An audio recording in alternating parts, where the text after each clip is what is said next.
Education. இப்போ வந்து நார்மலா இப்போ நம்ம இருக்கோம் அப்படின்னா நம்ம மிடில் கிளாஸா இருக்கோம் வைங்க. மிடில் கிளாஸா இருக்கோம்னா கவர்மெண்ட் ஹாஸ்பிட்டல்ல கூட்டமா இருக்கா நம்ம உடனே இங்க போயிருக்கோம். கவர்மெண்ட் போறதுக்கு நமக்கு இது இருக்கு, பிரைவேட் போறது இருக்கு.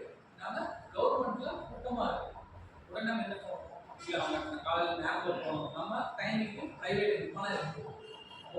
பணம் இல்லாதவங்க எதை சூஸ் பண்ணுவோம்? கூட்டமா இருந்தாலும் சரி, கூட்டம் எல்லாத்தையும் சரி, கவர்மெண்ட் தான் போயிடும்.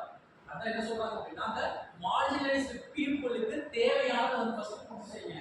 ஃப்ரீ எஜுகேஷன், அதே மாதிரி ஃப்ரீ ஹெல்த், அதே மாதிரி free food, PDS, public distribution. இந்த மூணையும் என்ன பண்ணுங்க ஃபர்ஸ்ட் கொண்டு வாங்க, ஃப்ரீயா கொண்டு வாங்க. கொண்டு வந்தா ஆட்டோமேட்டிக்கா என்ன ஆயிடுவாங்க, அவனுடைய தேவை வந்து அவன் பூர்த்தி செஞ்சுக்குவான். அதனால என்ன சொல்றாங்கன்னா, ரொம்ப என்ன சொல்றது அப்படின்னா எம்பவர் வல்னரபிள் அப்படின்னா ரொம்பவுமே அடித்தட்ட மக்கள். அதான் எம்பவர் வல்னரபிள் அப்படிங்கிறது. Empower vulnerable and marginalised section அப்படின்னா ரொம்பவுமே அடித்தட்ட மக்கள், கீழ்த்தட்டு மக்கள். அவங்க ஒரு வேளை சாப்பாடுக்கே கஷ்டப்படக்கூடியவங்க. சிவாஜி படத்துல ரஜினி சொல்லுவாரு, ஏழைகளாக இருக்கான், பணக்காரனாக இருக்கான். அந்த ஏழைகள் அந்த குடிசையில இருப்பாங்க தெரியுமா, அந்த பூவம் திச்சோரத்துல அவங்களுடைய வாழ்வாதாரம் லிவ்லிஹுட் இருக்கும் தெரியுமா, அதைத்தான் அந்த மாதிரி தான் சொல்றதுதான். அந்த அளவுக்கு இருக்கா. அதுல வந்து நம்ம தமிழ்நாடு வந்து பரவாயில்லைங்க, மற்ற ஸ்டேட்டை கம்பேர் பண்றதுக்கு நம்ம தமிழ்நாடு பரவாயில்ல. ஏன்னா நம்ம வந்து குடிசை மாற்று வாரியம் அப்படின்னு சொல்லி ஒரு அமைப்பை வச்சு நம்ம என்ன பண்றோம்னா, அங்க இருக்கிற மக்களுக்கு எல்லாமே எடுத்து வந்து வீட்டை கட்டி ஒரு அபார்ட்மெண்ட். இந்த படம் பார்த்துருக்கீங்களா, முதல்வன் படம்? முதல்வன் படத்துல எல்லாம் வீட்டெல்லாம் காலி பண்ணிட்டு வந்து குப்பத்துல இருந்து எல்லாத்தையும் கூட்டு போய் அந்த அவங்க பில்டிங் வைப்பாங்க இல்லையா, அந்த மாதிரி எல்லாத்துக்குமே பில்டிங் கட்டி கொடுத்துட்டாங்க. Next, village. Integrated our village into the development process. First அவங்க என்ன சொல்றாங்க, இது வந்து காந்தியோடைய கான்செப்ட்ங்க. பாலிட்டில பாத்தீங்க அப்படின்னா டைரக்டிவ் பிரின்சிபல்ஸ் ஆஃப் ஸ்டேட் பாலிசின்னு ஒரு கான்செப்ட் இருக்கு. டிபிஎஸ்பி ன்னு சொல்லுவாங்க, directive principles of state policy. அதுல வந்து காந்தியோடைய கொள்கை அப்படின்னு ஒன்று இருக்கு, காந்தியன் பிரின்சிபல்ஸ் அப்படின்னு ஒன்று இருக்கு. ஆர்டிகல் வந்து 1ல இருந்து 51 வரைக்கும் மனப்பாடம் செய்யணும். ஒரு 8 क्वेश्चन தான் கம்பல்சரி. அந்த 1ல இருந்து 51 வரைக்கும் ஃபண்டமெண்டல் டியூட்டிஸ் வரைக்கும் கேட்கறதுக்கு வந்து வாய்ப்புகள் இருக்கு. சார் வாய்ப்புகள் இருக்குன்னா கம்பல்சரி கேட்பான், அவன் எப்படிலாம் கேட்பான். அதனால மனப்பாடம் பண்ணுங்க.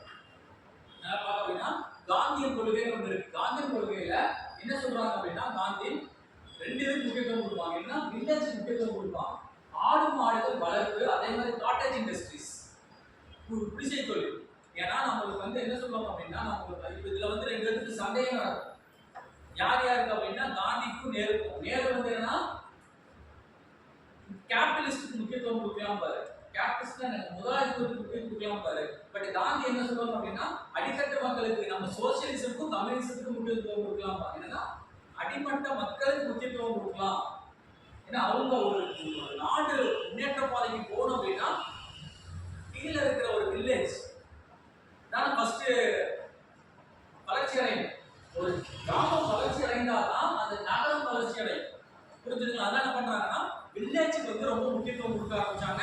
அந்த நீதி ஆயோக் அதை எதை ஃபாலோ பண்றாங்கன்னா, வில்லேஜ்ல இருக்கிற என்னென்ன தேவையோ அதை ஃபுல்ஃபில் பண்ணலாம். ஃபார் எக்ஸாம்பிள் என்னென்ன, ஒரு வில்லேஜுக்கு தேவையான அடிப்படை தேவை என்னங்க? வில்லேஜ் அப்படின்னா ஒரு கிராமங்க, ஒரு குக்கிராமம் வைங்க.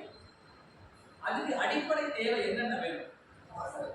வாட்டர், ஃபார் அதுதான் ஸ்கீம் ஜல் ஜீவன். கடைசியில் இருக்கிற கிராமம் வரைக்கும் சுகாதாரமான ஆரோக்கியமான குடிநீர். இது சென்ட்ரல் கவர்மெண்ட்டுடைய ஸ்கீம் ஜல் ஜீவன் திட்டம். வேற எஜுகேஷன் கொடுக்குறாங்க, ஆரம்ப சுகாதார நிலையம், அதே மாதிரி எலக்ட்ரிசிட்டி ஃப்ரீ, 100 யூனிட் ஃப்ரீ.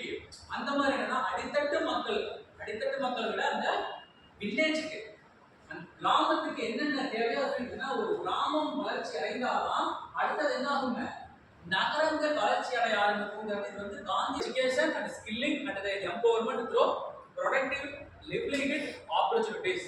நம்மளுடைய வாழ்வாதாரம் தேவை. நீங்க உட்காந்துட்டு இருக்கீங்க அப்படின்னா சும்மா டைம் பாஸ் உட்காந்துருக்கீங்களா? எதுக்காக உட்காந்துருக்கீங்க? எதுக்காக உட்காந்துருக்கீங்க? எதுக்காக எக்ஸாம் பாஸ் பண்ணி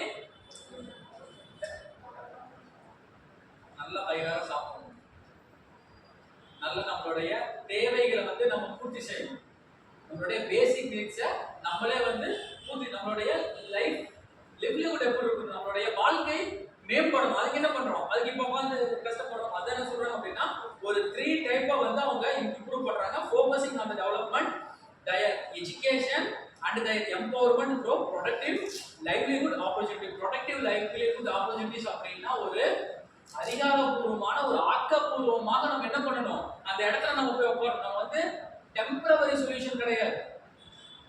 ஃபார் ஏதாவது ஒரு ஐடி கம்பெனி இல்ல வேற ஏதாவது ஒரு பிரைவேட் செக்டர்னா ஏன் நீங்க இதை சூஸ் பண்றீங்க? உங்களுக்கு இதுலயும் சம்பளம் வரப்போகுது, பிரைவேட்லயும் சம்பளம் வரப்போகுது, ஏன் இதுல வந்து உட்காந்துருக்கீங்க? சொல்ற விஷயம் உங்களுக்கு புரிஞ்சுது? உங்களுக்கு அதுலயும் சம்பளம், அதுலயும் உங்களுக்கு 8 மணி நேரம், இதுலயும் உங்களுக்கு சம்பளம், இதுலயும்